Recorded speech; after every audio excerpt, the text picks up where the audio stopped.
what if he isn't a vampire? That's very rude. Like,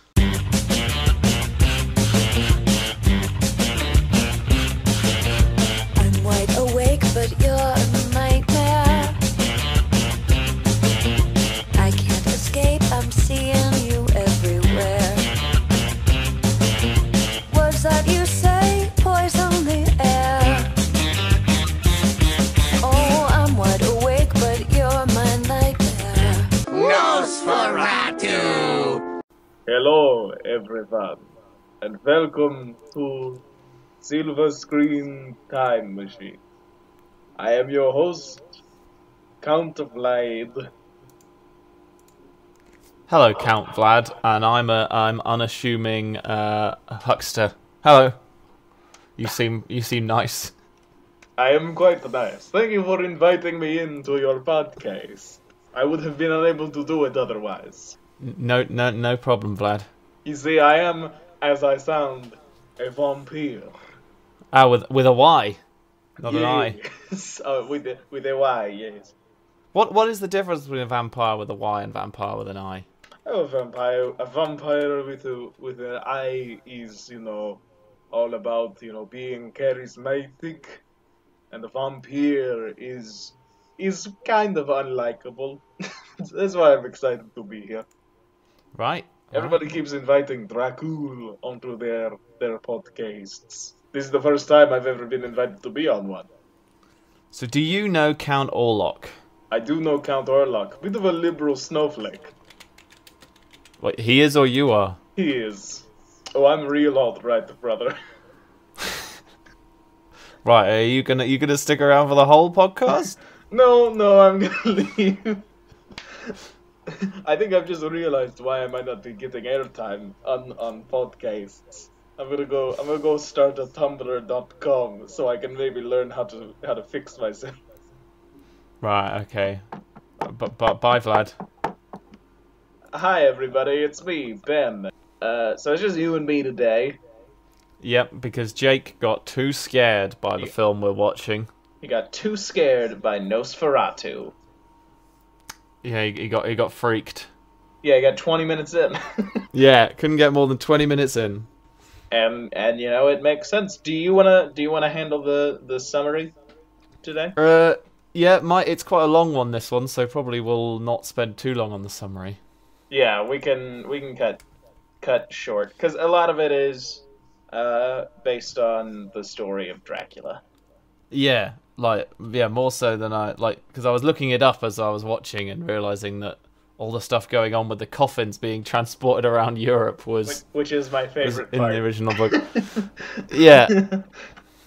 So it moves quite slowly at first, I think, as the story focuses on the character of Hutter. Then suddenly, just stuff is going on everywhere. Yeah, and it gets a bit hard to follow. Also, so in the original Dracula, his name is Harker. It's, I think, John and Mina Harker, and in this it's Hutter, which is a much more fun name. This is if anyone's ever watched JoJo's Bizarre Adventure, I noticed that watching this, that the creator must have drawn influence because the costume Hutter wears on his way home with the sort of the hat and the massive sort of coat looks just like one that Jonathan Joestar wears in the very first part of JoJo's. That's the one where they play rugby and it's very homoerotic, right? Yeah. Okay, cool. That's the one that I watched, and then I got busy and didn't get to watch the one where like the punk kid has a spirit that he fights people with. But we're talking about Nosferatu. Not an anime. Not an anime. So but, some anime tropes in it, probably. So our story opens with young Hutter. He works for an estate agent who is not a vampire, but sure looks a lot like Nosferatu. Yeah, like when he first shows up, it's like, oh, is Nosferatu here? And then, yeah, he's just a dude with a bad bald cap. Yeah, and a sort of hunched back and a big pot belly. But he stares at things oddly and seems to be reading arcane texts. Yeah, which is, I mean, your first point of order, because this is set in like 1838. Like now, if you met somebody who was reading dark texts, it would just be like, okay, you're into weird stuff. But in 1838, I wouldn't trust my boss if he was reading dark texts about summoning stuff. At first, I thought that it was one of those things where they, instead of writing in a real language alphabet, they just make one up. But then you Yeah. see German at other points. Yeah. But so this guy, yeah, 'cause I was confused and thought he was. Yeah, for a while I thought he was Count Orlok. But then he tells Hutter that Count Orlok might want to buy the house opposite Yes. Hutter's own house. Which is super creepy again. Also, it's not a house. It's like it's completely run down. All the windows are smashed. Yeah. And it's not so But- much a house as it is a massive. It looks like an apartment building, like it's huge. Yeah. And so he tasks Hutter basically with traveling to Transylvania to try and get him to buy the house.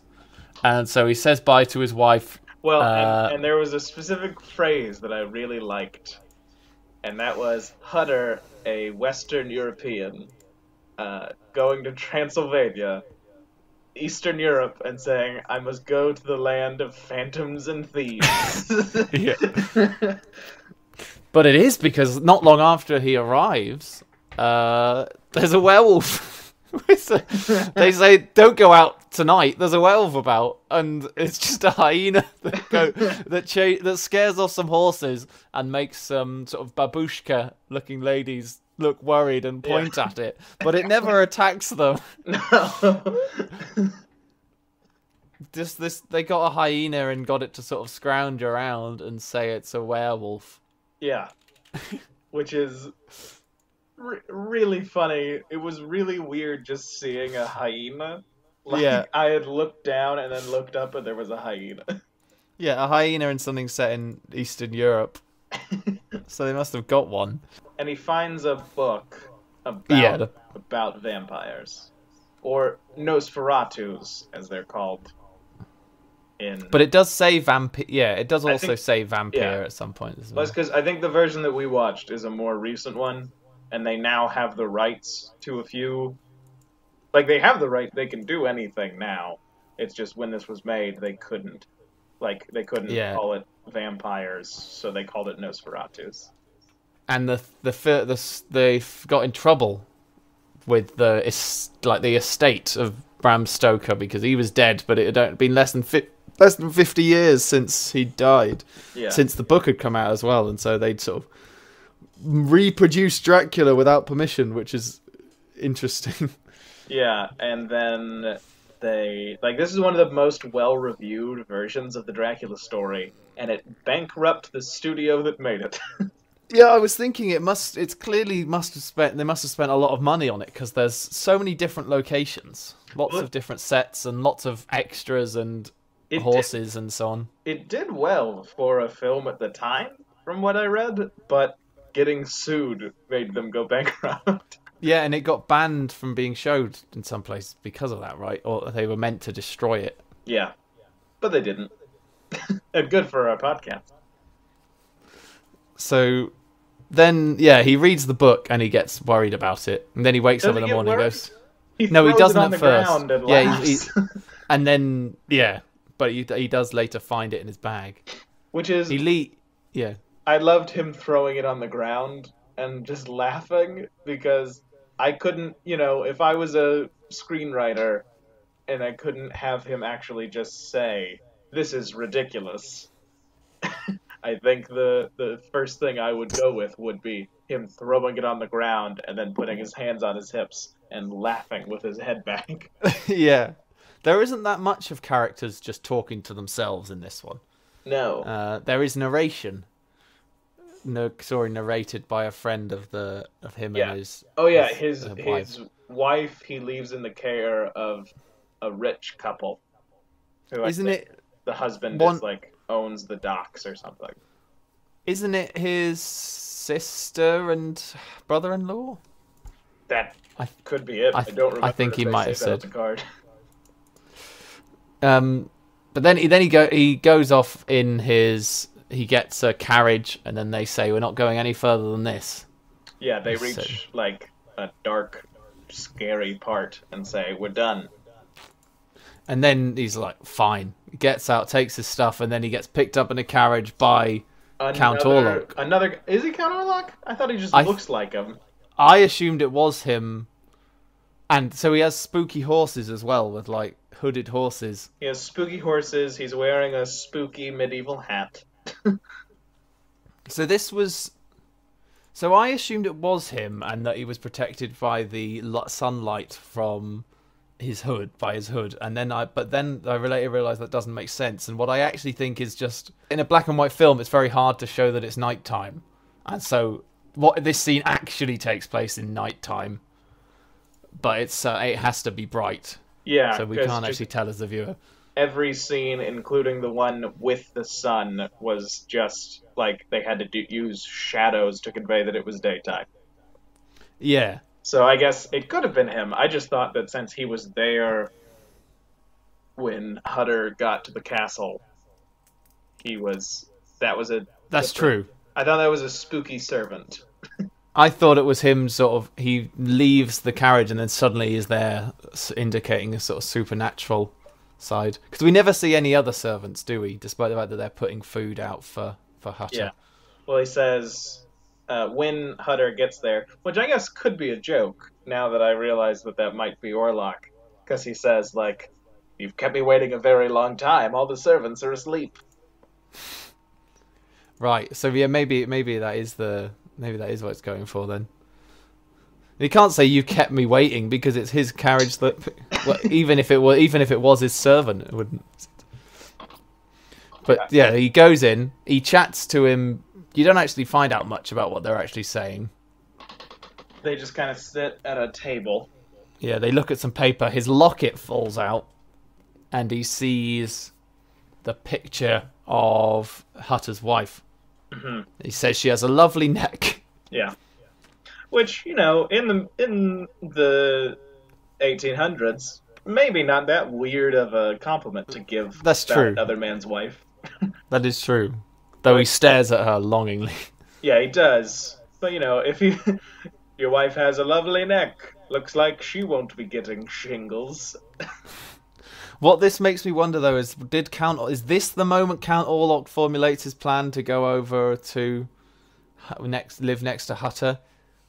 Or was he always planning it, and that's why he contacted the estate agent in the first place, and why the estate agent was reading this ancient text and was so weird? I think it's probably just a lucky coincidence. Like, he was just like, well, I need a new place to go and eat people. And then he sees this fine piece of neck and is like, well, I mean, this worked out great for Count O. But then Hutter cuts his finger when they're eating. Because he gets shocked by the alarm of a clock. Really which doesn't cool really... clock. Yeah, a clock with a skeleton that dings a bell. It doesn't really work as a spooky scene because we don't hear the dong. We don't hear the dong of the bell interrupt the silence. Yeah, it could have been like a drum in the music if it had been synced up. Yeah, that was one thing that I thought was a bit of a shame, was that the music it better synced up than the music I heard on the Charlie Chaplin film last time. Yeah. Though I don't know if that was original. Honestly, the music on the Charlie Chaplin thing could have gone better here because it was more dramatic in places. But yeah, so there were some parts where it seemed to be synced up, and some parts where it wasn't. And it was never the case that there'd be suddenly a violin shriek as something dramatic happened. Yeah. But then he sees the blood, and he's like, "Oh, you've cut your finger, the precious blood," and that's all the title card says. And then he follows Hutter, who looks rightfully terrified. Like, he's just read a book about vampires. He has been dealing with everyone here is like, "Don't go to that castle." Yeah. And now he's in the castle, and the only person he's seen there, who looks creepy as hell, is chasing after him when he has blood out. Yeah, he looks like he wants to suck the blood off to clean the finger.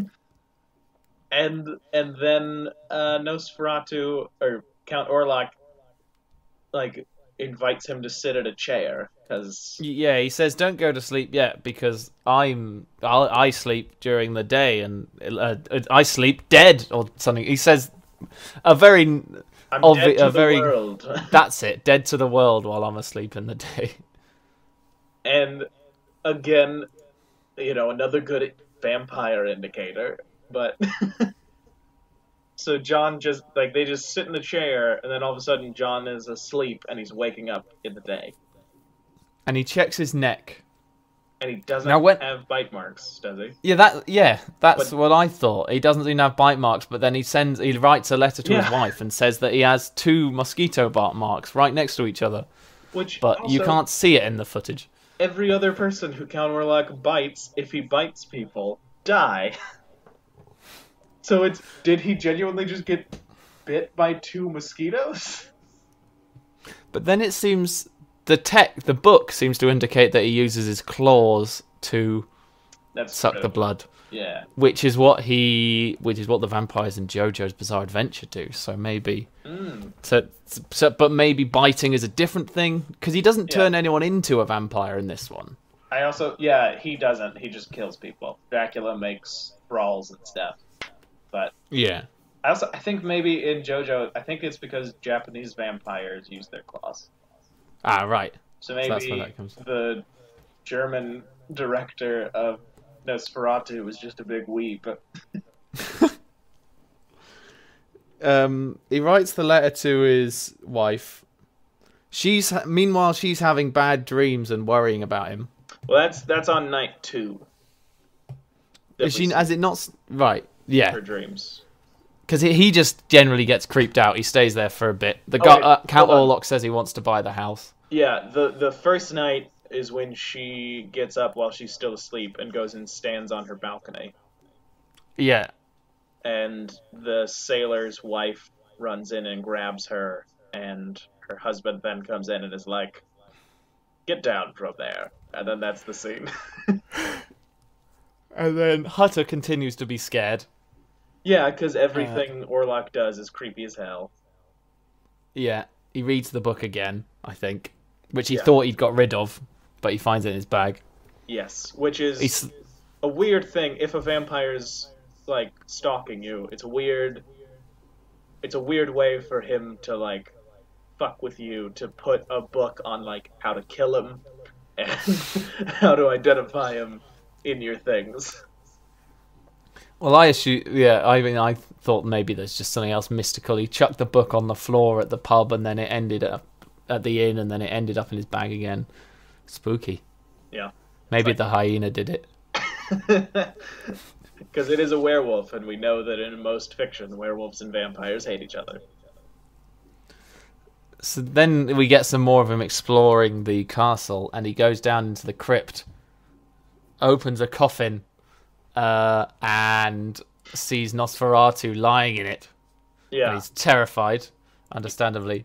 And then we get one of my favourite scenes at 37 minutes as he clambers up the stairs whilst lying on them. This is 37. I watched the Blu-ray HD remastered edition, and this is at 37 minutes.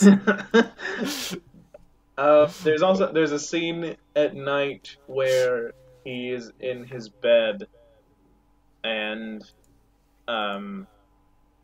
like he goes and he gets up and he opens the door, and Nosferatu and Count Orlok is just standing there, and then he closes the door, and it's like, what if he isn't a vampire? That's very rude. Like, weird thing for him to be doing, just standing there. But you didn't even say, "Hello, I'm going to bed now." But then there are some very cool effects in this for the 20s, and one of them is the door opens and Count Orlok walks in, and then he walks towards the body, and that's when his Hutter's wife, that's when she wakes up screaming, and just the couple that she's staying with come in, and they call a doctor, and then we see Count Orlok getting even closer to Hutter, menacingly, and then she wakes up again, and they have the doctor, and he says it's blood congestion, Yeah, which is never heard that one. yeah. Well, it's a very good version. It's like a very good interpretation of medicine in the early 1800s of just being able to be like, ah, I don't know. She's got spiders in her lungs. It's good use of shadow, of Count Orlok's shadow, including Yeah. and there's the iconic bit where he's coming up the stairs Yeah, with his arm outstretched. that comes a bit later. But there's there's a bit where shadow lingers on Hutter as he's sleeping as well, and that's good. Yeah. And they show several times apart from the vampire manual that Hutter has about how you let not his demonic shadow engulf you. Yeah, which is presumably bad.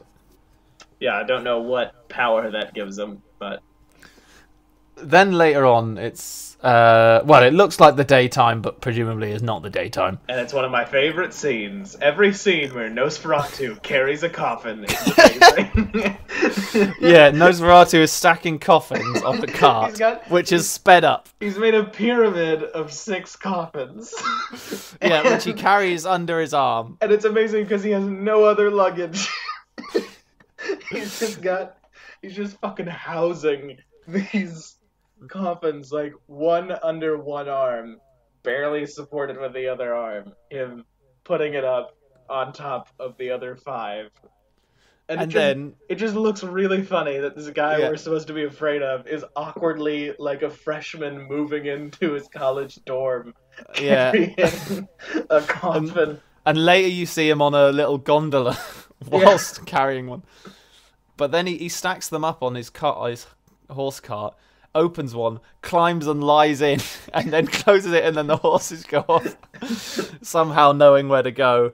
Yeah, and so then we have scenes of like Hutter sees this and he freaks Yeah. out and he ties some stuff to his bed and climbs Yeah. it and he falls. I wonder if this was one of the first films to do that. Yeah, and it doesn't work. So you'd think later films would maybe stop it. And then his boss, who has a name, it's like Crouch. Knock. Yeah, not a good name. Names that start with K in movies. Guess what? You're a bad guy. But he has been admitted to a mental institution, and that's when I realized, oh, he's Renfield. From all the Dracula plays. I don't even remember if Renfield's in Dracula. It's been a really long time since I read Dracula. At this point, we essentially get It's like a lot of montages. a lot of vignettes. Hutter is ill, and then not ill, and then ill again, as far as I can tell. You see Nosferatu's coffins being moved along rafts. There's Yeah. a lot of rats. Like just- his coffins deposit rats and earth in a lot of places. which shows that he did not plan well, because they explain in the narration near the end of the guy who like heard Hutter's story that presumably Nosferatu has to carry the dirt or he'll die. So the amount of dirt that he loses in this trip Yeah, is that'll not be good. why he has several ones. I don't know where. I mean, presumably he's controlling the rats. I Yeah. thought maybe he was like turning into them or something, but I so do there's think loads of rats. that's one of Dracula's original powers, is he can become like a bunch of animals. So maybe that is true. Yeah. I thought that it was just when he was packing up, some of his rats jumped in and he was like, oh, I don't have the heart to leave you here. The scene where it's just a raft is like, it's like 6 seconds of just, you see water, the raft comes around, there's 2 men on the front making sure it's fine, and then the 6 coffins. Yeah. That's it.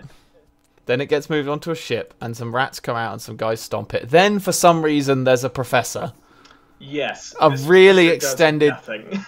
Yeah, quite a few long sequences with this professor teaching his students about carnivorous plants. Long scene, which is actually quite cool, of a Venus flytrap closing on a fly. Yeah, and then some cool, like, what looks like insects under a microscope and stuff. Yeah, getting grabbed by tentacles. Yeah. Like, a visually cool scene that, like, if if you're watching a vampire movie in the 20s and you haven't understood that he's gonna eat people, like it's a weird scene to throw in. Then we see a bit where Nock is visited by a guard and a doctor. They keep cutting to the guard and the doctor's faces as the doctor scratches his beard and the guard just sort of almost closes one eye, raises his lip a bit, and then just looks into the top right corner for some reason. Listeners at home, if you've listened to the last 2 episodes, you will know that at some point Jim Huckster has described someone's facial expression, and I have mentioned that he's done it on the camera that we have in the Skype call, and that was the one in this call. He's doing it again. There are some good faces in this one. The faces Nock makes are good. Yeah, Nock's a good performer. Hutter does a very good job of being scared every other scene. Yeah. When he's kind of like both Mulder and Scully from X-Files, in that he is constantly seeing things that should terrify him and believing it, and then the next day being like, "Oh, it was nothing." For some reason, there's some croquet, and then Yes. his wife is on the beach. Yeah, and she gets the letter and realizes that he's coming home, and she's happy about that. But then at night, she walks out onto the balcony again and is about to, she like stands on the railing and is saved again, and she's like, he's coming for me. And then we see Nock, and he's like, the master is coming. And then is that when they have the scene on the ship? Yeah, there's a ship. There's a few scenes on this ship. Yes. Where Nosferatu's, I guess just his mere presence, or maybe his rats, make people mad and ill. I think he does give them the plague. Right. Like, I think him being around... Or no, I think it's the rats that he's with, I think, just give people the plague. And so one guy on there apparently goes mad. The first mate, I think. Well, I think because they have him sleeping in the hold. The first sailor, they have him sleeping in the hold, and that's where they have the coffins. And he sees Nosferatu fade in and then fade out. Yeah, because Nosferatu just likes fucking with people. He's a prankster. Yeah. he ran a 1830s prank show playhouse. There's some amazing mutton chops, some amazing sideburns in these. Yes, on the captain, I think. Yeah, his are so big. Yeah, and so so that sailor sees Nosferatu, and then they explain that it's just the captain and the first mate. And the first mate goes down below with an axe. And then Nosferatu presumably kills him.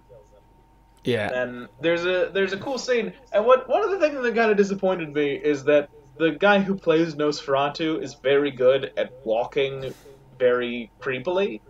Yeah, sort of. He's almost like a sort of puppet or something, the way he moves. Yeah, but there are a number of scenes where at first it looks like he's doing that vampire glide, and then one step he takes is just a little awkward. But he does that like in a cool scene where he's above the captain. And the captain's doing some weird business where he's like tying himself to the wheel. But then... Yeah, I was confused by that. Yeah, but then Orlok kills him. Yep. And he, using his deadly breath, breathes new wind into the sails so that he sails at super speed.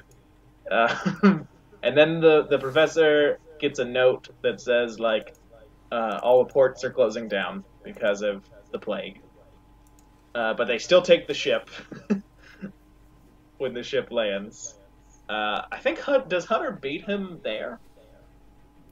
I don't think so. Oh, get home first, you mean? Yeah. It's not clear because I think Nosferatu spends quite a while just hanging out in the building. That's true, yeah. And the wife is not sure if it's real or not. Well, and do not worry, because we get another amazing scene where Nosferatu walks off of the ship lands, and then immediately, like, we just see Nosferatu walking down the plank, the plank sets itself, and then Nosferatu Count Orlok walks down the plank, holding his coffin, baby.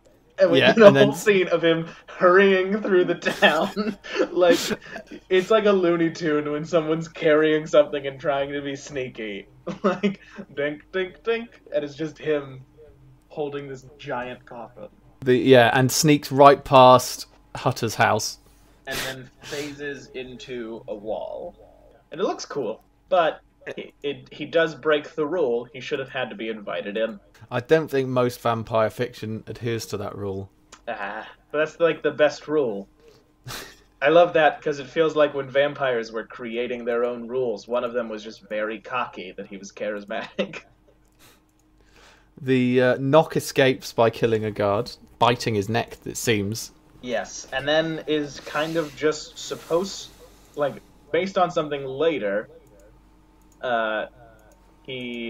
Oh yeah, because they think that the sailors died of the Black Plague.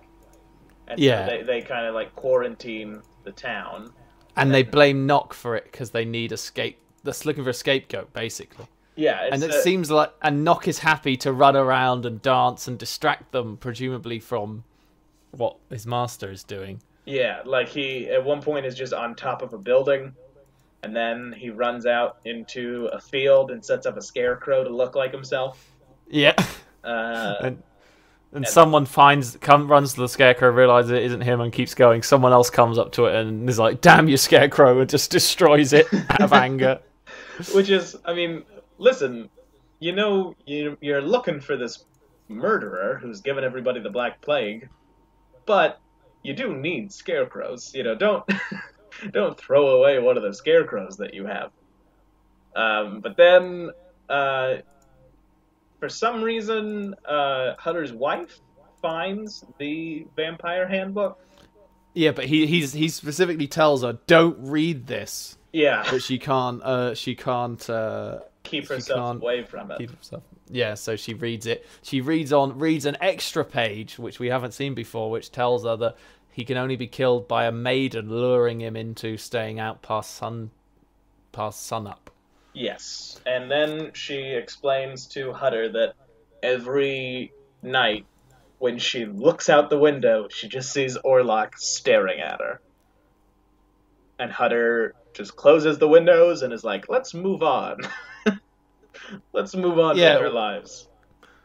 Yeah, I mean, I guess he does just assume it is sort of a strange dream trick that the kind he's been having. Yeah. But that is, I mean, given that he saw the guy leaving and how obsessed he was with his wife, and how he obsessed should he have was been with prevented. His blood and how creepy he was and how he slept in a coffin. Yeah. And he watched like the coffin lid close itself. Like, he should realize, I don't know. I guess if you don't want to sound crazy, like you're seeing things, especially when you see how the town is treating the one guy who is exhibiting what looks like mental illness, Knock, who that is conveniently what gets Hutter out of the house. Because for some reason, because it's his boss. Okay, that makes sense. I just realized that's why they get Hutter when they find him. Do they? I thought what happened is that she's like stricken again, and so Hutter goes to get the doctor. I think it was. I thought it was. But I think she's pretending. She says, "Bulwer, get Bulwer," which I assume is the doctor. Oh yeah, okay. I thought that it was. Oh, it's the professor. I thought that they said at one point, like, "Oh, they found Knock." I remember seeing they found Knock and then Hutter leaving, but I think you were right. I don't know what movie I was watching. Yeah. I think so. I wonder if maybe she sort of does this trick to get Hutter out of the house. Yeah. Hutter goes to get the doctor. She collapses and opens the window, luring Nosferatu in. Nosferatu comes in. We get this iconic shot of him coming up the stairs. Well, just the shadow of him coming up the stairs. And it looks really cool. And he sort of extends his claws towards the window. Yeah. And she basically submits. She sort of falls backwards into the bed. Then we see some shots of Hutter with the professor, which really just sort of take the tension out of... I mean, I guess actually what they're going for is, oh no, we need Hutter to get back in time to save her. Yeah, but he's too busy looking at this professor's showing him the Venus flytrap again. And then we see Nosferatu sort of really enjoying sucking our blood. Yeah. And then the cockerel crows, and Nosferatu has his "oh shit" moment. Yeah, he looks up, and then he sees the sunlight, and the sunlight is like creeping towards where he is, and he looks directly into the camera, and then we get the title card. Oh no, Nosferatu. And to me, I thought, this is a horror movie. That's a weird tonal shift. He basically looks at the camera. Yeah. And he walks into the sunlight, which is the craziest part. There's probably a spot he could hide under the bed. Yeah, he makes no effort to leave. I assume it's sort of he knows he's doomed by this point, so he's just like, may as well take a look at the sun. Yeah. And then he has a sort of Jedi fade away. Meanwhile, Nock he says he looks at the sun. Out. He looks at the sun and says, "If you strike me down, I shall only return more powerful than you can ever imagine." Like if this were recut today, I'd have da, da, da, da, da, da. And now we can't make money off of this. And he disappears. Hutter comes back. The Nock is sort of real sad because his master's dead. We don't know whether Nock will recover from being a thrall. She gets up, so she's alive just long enough to give Hutter a hug and then die. Classic sort of literary delayed death. Yes. And then it says the Black Plague is gone. No sooner had the vampire died that the bird of death, because that's what he is called. Yeah. Left the town. And then we get one final shot of a sort of ruined castle, which I guess is his castle? Yeah, it was his castle, and I think it's meant to show his power's gone. But they cut out the scene that you and me were in, where we are inside the castle, and we've just got there. And if you remember, the plot point for our characters was that we were trying to sell Orlok the house next to the one that he bought. And each of us had wives, and we were just walking towards the castle, and then we had the title card. Man, oh man, I sure am jealous of your wife's neck. And then the movie was meant to be over, and they cut it out, and I can't believe it. So that's sort of the film summarized. You're just not going to address that at all. All right, yeah, that's the movie. That's Nosferatu. So. Jake wasn't actually too scared. He was too bored. Too bored and too busy. I think not watching it was part of his way to be able to do the other things that he actually needed to do.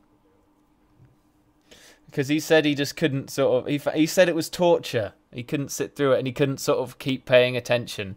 Yeah. So because he watched it before me, so when I heard that, I was worried. But I was largely all right with it in the end. I worried that one of the things that was a bit annoying about the first film we did, the Trip to the Moon. Trip to the Moon, was just that it had a few scenes that just went on for ages for some reason. Yes. But the whole thing was only 12 minutes, and that was from a time where just seeing film was really cool. Yeah, it was amazing. So seeing the 20-minute argument at the beginning was a joy. But I didn't think this was so bad. What did irritate me was that the text was just up for way longer than I needed to read it. Yeah, especially, I don't know, that and the scenes with Bulwer, which... Yeah, there were pointless scenes. There were cool parts to that, even, but it was not entertaining to sit for a large portion of the movie when the characters who you had already been introduced to, because Bulwer doesn't come in until 50 minutes in. That might be... He might come in a little bit earlier. I think he's the narrator. No, he's not the narrator, is he? Because he's talked about in the third person. Yeah, I think that's the professor. I think his pal, Hutter's pal, is the guy. So yeah, there are bits that are just unnecessarily long and with no dialogue to sort of keep you invested. There's a part when Hutter wakes up at the inn that he stays in. He looks outside and there are just horses running, and then a guy's running with the horses. I assume those horses were sort of scared off by the hyena, right? Ooh, that could be. in the night. They're scared by the hyena in the night, and then those people are trying to sort of lead them back. All right, that makes more sense. But still, or, The bits on the ship also go on a very long time as well. you know, in Dracula, he is a wolf. Like he can become a wolf because Right. it used to be that werewolves were vampires that like got killed the wrong way.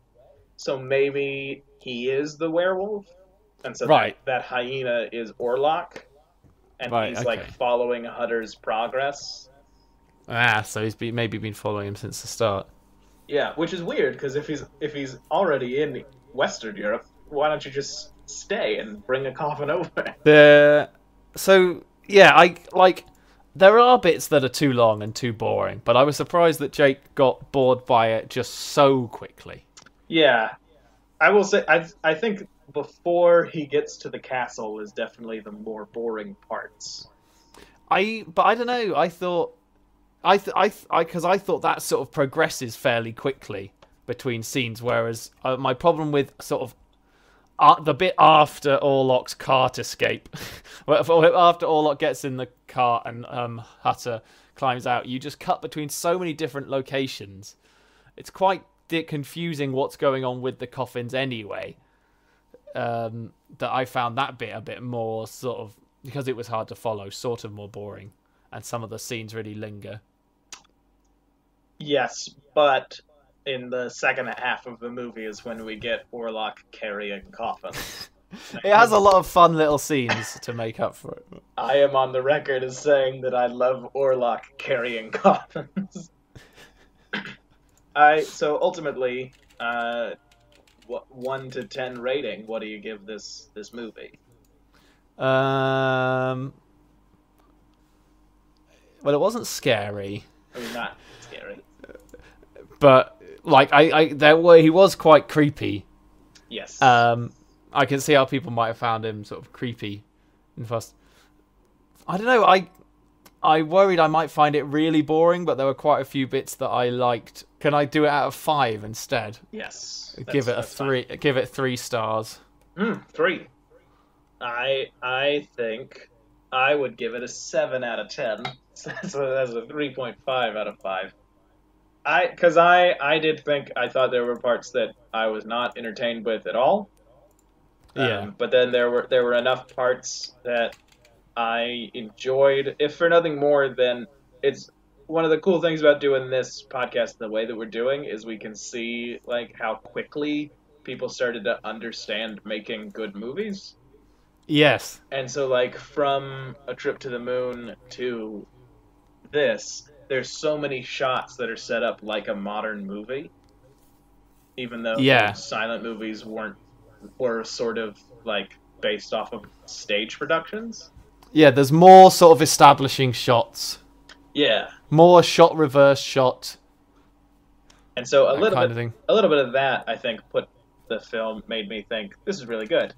And then like I liked pretty much every scene that had Orlok. I was like, this is pretty good. Oh, and also we should bring up one of the reasons that we went with this is because when you were pitching it after we had recorded our last episode, you were reading the cast list, and you got to the person who played Orlok, and his name was Max Schreck.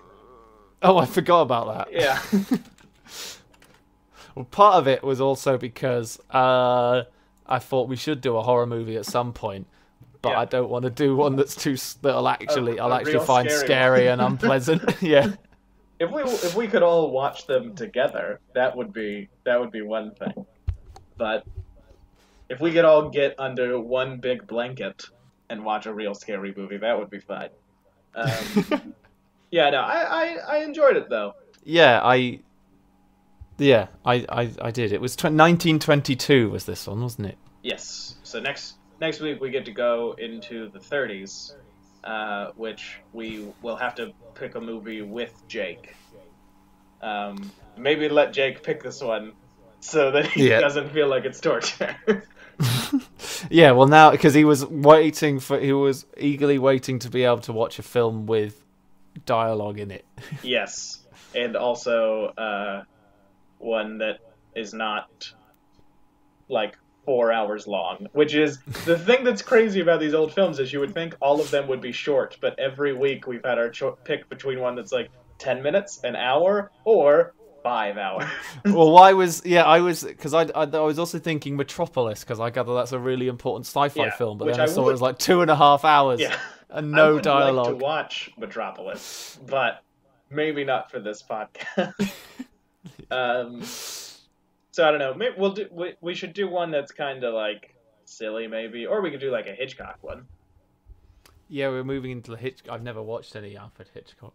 Ooh, if you're listening, and you have any suggestions, if you are my mom or Jake's mom or Jim's dad, so I think we should do the recasting, which is always a treat.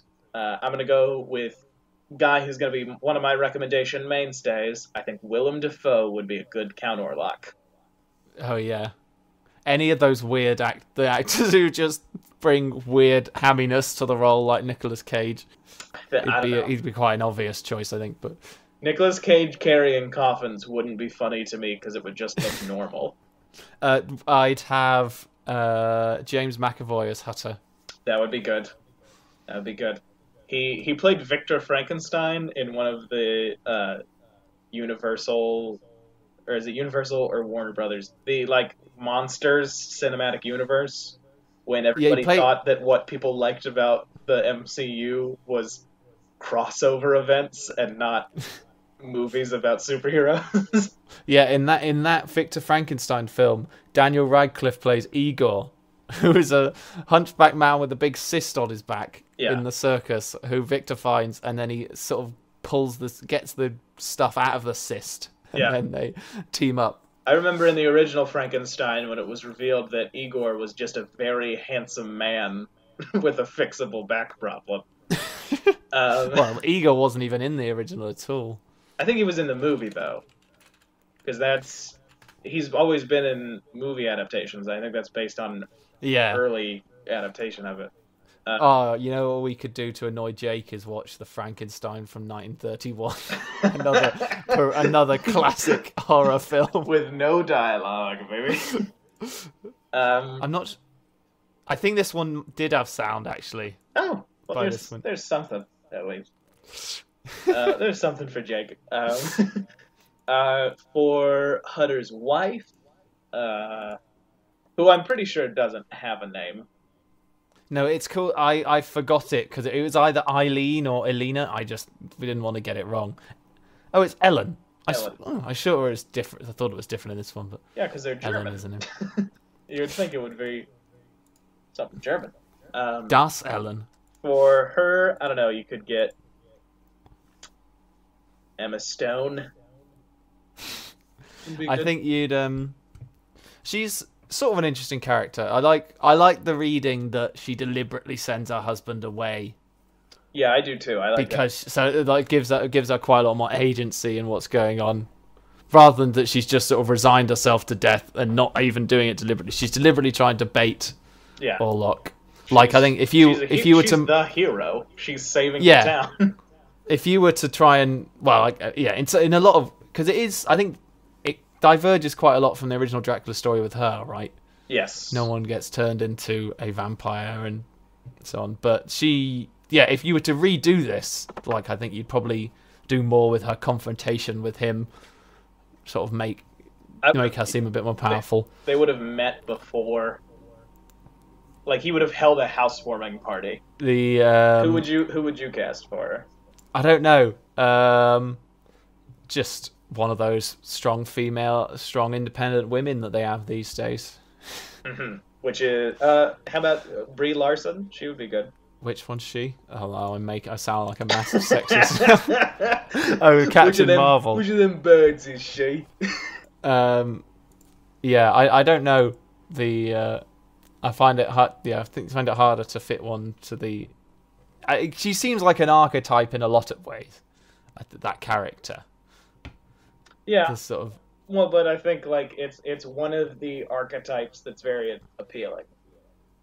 Like the 1800s rich person character piece is one that I think most actors like. As much as people enjoy playing Northern Americans in the 1950s. Because every person who took a drama class ever can do that accent. And you kind of just automatically get nominated for an Oscar. Knock, who would we cast? Oh, it'd need to be someone quite agile, because like there's a there's a Jack Black in the more comedy oriented remake. Yeah, because there's the bit where he hoists himself up onto the prison bars, which was he has a lot of upper body strength, and hoists himself down from a sort of sign on the roof, which I think showed to me that I'm an old man.